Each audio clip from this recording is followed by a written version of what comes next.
নির্বাচনের প্রস্তুতি কি জানেন?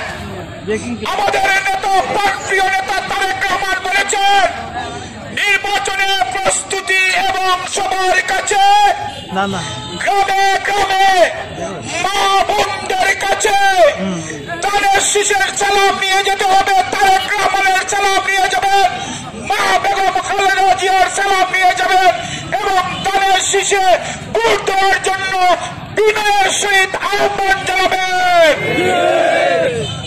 সবার বাড়িতে বাড়িতে যেতে হবে, পাড়ায় পাড়ায় গ্রামে গ্রামে সবার কাছে গিয়ে তাদের শিশের ভোট চাইতে হবে।